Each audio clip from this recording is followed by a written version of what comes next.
Hello, welcome to English. This is Akshay. आज हम फिर से वन वर्ड सब्स्टिट्यूशन की तरफ चलें और एसएससी एग्ज़ामिनेशन के लिए इम्पॉर्टेंट है या फिर किसी दूसरे एग्ज़ामिनेशन के लिए भी। आज के सेशन में फर्स्ट वर्ड है क्लॉस्ट्रोफोबिया। Right, claustrophobia. और क्लॉस्ट्रोफोबिया की मीनिंग क्या होती है इसे देखते हैं। An extreme fear of being in a small confined place। Meaning क्या है कि आप बहुत ही ज़्यादा भयभीत हैं, डरे हुए हैं, आप में एक्सट्रीम फियर है, बहुत ज़्यादा डर है। Okay, of being in A small confined place, किसी छोटी जगह में होने का। यानी अगर आप किसी छोटी जगह में हैं जो कि घिरा हुआ है, वो प्लेस बिल्कुल ही घिरा हुआ है, जगह छोटी है, राइट, बड़ी जगह नहीं है, तो उस छोटी जगह में जब आप रहते हैं आप में एक गज़ब का भय होता है, आप में एक डर होता है। इस तरह के डर को हम कहते हैं क्लॉस्ट्रोफोबिया। ओके, आप देखें यहाँ पर छोटे लिखा हुआ है, ये रॉन्ग है। जगह स्त्रीलिंग शब्द है तो इससे पहले में छोटी लिखना चाहिए। ओके, छोटी जगह में होने का डर। Okay, now our next word is egoist. गौर करें आप, ईगो लिखा है और इस्ट लिखा है। इस्ट की मीनिंग होती है पर्सन, राइट, हमने पिछले सेशन में भी बात की थी इसकी। पर्सन और ईगो मीन्स अहंग, जिसे आप प्राइड कहते हैं, घमंड कहते हैं। सो इगोइस्ट की क्या मीनिंग है, चलिए बढ़ते हैं। A person who thinks he or she is better than other people and who thinks and talks too much about himself or herself। इसकी मीनिंग क्या है? इगोइस्ट एक ऐसे इंसान को कहेंगे जो यह समझता है कि वह किसी और दूसरे लोगों से, किन्हीं और दूसरे लोगों से बेहतर है और हमेशा अपनी ही बात करता है, अपने ही बारे में अक्सर बोलता है, अपने ही बारे में अक्सर सोचता है, यह सोचता है कि मुझसे बेहतर कोई नहीं है। तो उस तरह का इंसान इगोइस्ट कहलाता है। हिंदी में आप इसे अहंगवादी कह सकते हैं, जिसमें बहुत ही ज़्यादा अहंकार हो और अपने से बेहतर किसी भी दूसरे इंसान को ना समझता हो। This person is called egoist. Very nice. Next word, this is allergy. आप ढंग से इसी तरह से पढ़ते रहें हमारे साथ, मैं आपको पक्का विश्वास दिलाता हूँ आप बहुत अच्छी चीज़ सीखेंगे।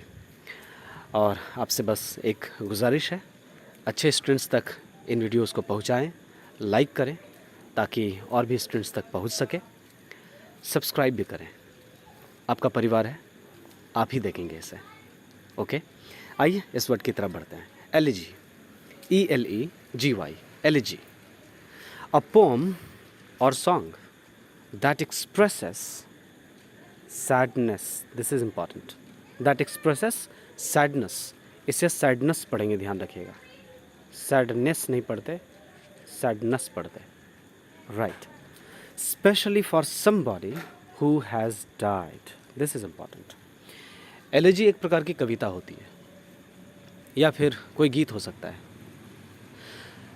जिस कविता में या जो गीत ये बताए कि किसी के निधन हो जाने पर उसमें दुख दिखे। यानी कि ऐसी कविता जो किसी के मरणोपरांत लिखा जाए और उसमें दुख दिखे। कोई ऐसा गीत जो दुख दिखाए, जो सैडनेस दिखाए।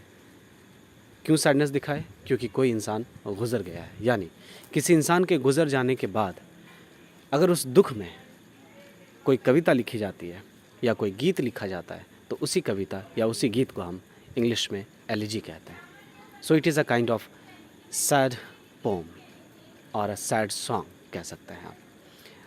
हिंदी में आप इसे कहते हैं शोक गीत, राइट।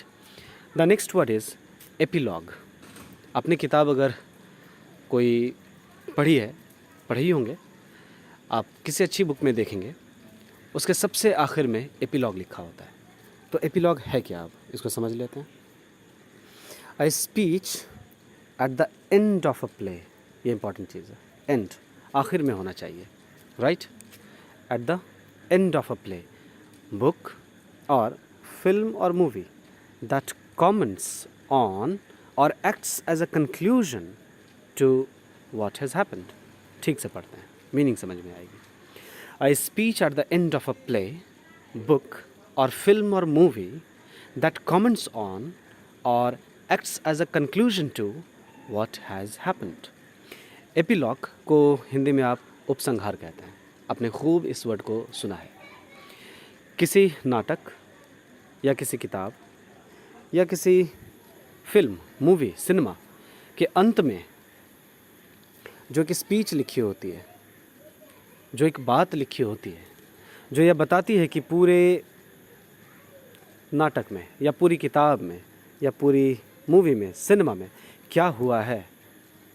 तो इस तरह की बात जो आखिर में की जाती है किसी फिल्म, किताब, नाटक, इस तरह की बात को, इस तरह की स्पीच को एपिलॉग कहते हैं. राइट. एपिलॉग किसी किताब, किसी मूवी, किसी नाटक के अंत में कही जाने वाली बातचीत है, कही जाने वाली बात है जो हमें पूरे नाटक, पूरी किताब या पूरे सिनेमा के बारे में कुछ ना कुछ बताता है, आइडिया देती है वो बात हमें. ओके. यानी कि पूरे नाटक पर उसका कमेंट होता है, उस पर आलोचना होती है, आप ये कह लें. या फिर कह सकते हैं कि पूरी किताब, पूरे नाटक, पूरे सिनेमा का एक प्रकार का वो कंक्लूजन होता है. और हाँ, उपसंहार तो कंक्लूजन ही होता है ना. एपिटाफ की तरफ चलें. It's pronunciation is epitaph. N inscription on a tomb stone. Inscription हमने लिखा. इन मतलब होता है भीतर, इनसाइड, और स्क्रिप्ट मतलब हो जाता है लिखना, खुदना, खुद कर लिखना. ओके. कहने की मीनिंग, किसी चीज़ पर हम खुदाई के ज़रिए अगर लिखें, इन मतलब इनसाइड और खुदाई तो इनसाइड होती है. So an inscription on a tombstone meaning समाधि लेख. ओके. कि मरणोपरांत जब हम किन्हीं के समाधि बनाते और उस पर अगर हम कुछ इंस्क्रिप्शन करते हैं, खुदाई के ज़रिए कुछ लिखते हैं, खुदाई के ज़रिए लिखी गई बात को इंस्क्रिप्शन कहते हैं. ये ध्यान रखें आप. तो मरणोपरांत जब समाधि पर कुछ लिखी जाती है बात, तो उस लिखी हुई बात को हम एपिटाफ कहते हैं. Okay. Thank you so much. आप हमारे साथ बने हैं. इसी तरह से आप सीखते रहें. मेरा प्रयास है हम अच्छी चीज़ आपके लिए लेकर आएँ. धन्यवाद. सब्सक्राइब करें, शेयर करें एंड प्लीज़ लाइक करें. सब्सक्राइब करना इसलिए ना भूलें ताकि अच्छी चीज़ आपको सबसे पहले मिले. शुक्रिया.